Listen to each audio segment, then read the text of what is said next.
చెప్పిన టైంకి అయితే బ్లౌజులు అయితే ఇచ్చేయాలి కదా. ఇక చూడండి, పెళ్లి బ్లౌజులు అయితే తీసుకున్నాను. 2 బ్లౌజులు అయితే తీసుకున్నాను. అర్జెంటుగా వేసి ఇవ్వమంటే రెగ్యులర్గా మనకు వచ్చే కస్టమర్ అయితే తీసుకున్నారు.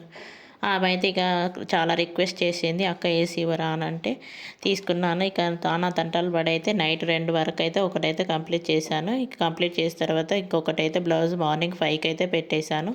ఇంకా 5కి పెట్టేసిన తర్వాత ఇంకా ఇదైతే వర్క్ అయితే చాలా బాగా హెవీగా ఉంది. స్టిచ్చెస్ అనేది చాలా ఉన్నాయి. వర్క్ అంటే హెవీగా అనిపించట్లేదు అనుకో, కానీ స్టిచ్చెస్ మనకి ఎలా అంటే బాగా కుట్లుంటాయి అన్నట్టుగా ఇది వేసుకోవడానికి టైం చాలా తీసుకుంటుంది. చూడండి, ఇక్కడ మనకు ఒక పక్క మిషన్ అనేది రన్నింగ్లోనే ఉంది. నేనైతే స్టోన్స్ అప్లై చేస్తున్నాను. ఇదైతే ఊగుతూ ఉంది, నేనైతే ఇలా పెడతా ఉన్నాను. ఇక చూడండి, నా పరిస్థితి అనేది ఇలా ఉంటుంది. మనకు హడావిడిలో టైం అనేది లేకుండా బ్లౌజులు తీసుకున్నప్పుడు అయితే ఇలానే ఉంటుంది పరిస్థితి. ఇక చాలా మనకు దగ్గర కస్టమర్స్ కాబట్టి కొంచెం రిక్వెస్ట్ చేసిళ్ళు కాబట్టి మనకు తప్పలేదు, తీసుకోవాల్సి వచ్చింది. ఇక ఈ డిజైన్ వచ్చేసి కొంచెం డిజైన్ చేంజ్ చేసుకోండి అని చెప్పాను ముందే. ఈ డిజైన్ వేరేగా ఉంటుంది, హెవీగా ఉంటుంది, వేరే డిజైన్ పెట్టుకోండి అని అంటే లేదు నాకు అదే డిజైన్ కావాలి అన్నారట కస్టమరు. ఇక మనకు తప్పుతుందా? డిజైన్ అనేది ఎంచుకున్నాక మనం అనేది వేసేయలేకపోతే ఎలా అంటారు.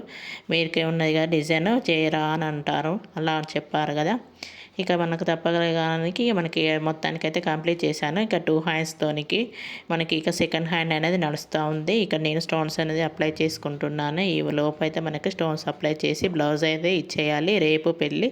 ఇక తనైతే బ్లౌజ్ అయితే స్టిచ్చింగ్ చేసుకొని అయితే వాళ్ళకి తీసుకెళ్ళాలట. ఇక తనైతే చెప్పింది 4 వరకు ఎలా అయితే కంప్లీట్ చేద్దామని అనుకుంటున్నాను.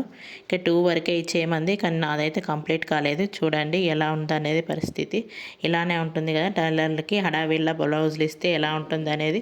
ఎంబ్రాయిడింగ్ వర్క్ వేసే వాళ్ళకైనా ఇలా మనకి చూడండి, మనకి మొత్తం పెట్టాక స్టోన్స్ అనేది పెట్టకుంటే బాగుండేది కదా. ఇక మనకైతే దానికి కూడా టైం తీసుకుంటుందని నేనైతే పక్కన మెషిన్ నడుస్తూనే ఉంది. ఇక నేను స్టోన్స్ పెడుతూనే ఉన్నాను. ఇక నాకైతే ఇలా ఉంటుంది. మీకు ఎలా ఉంటుంది అనేది పరిస్థితి చెప్పండి. వీడియో నచ్చితే లైక్ చేయండి, సబ్స్క్రైబ్ కూడా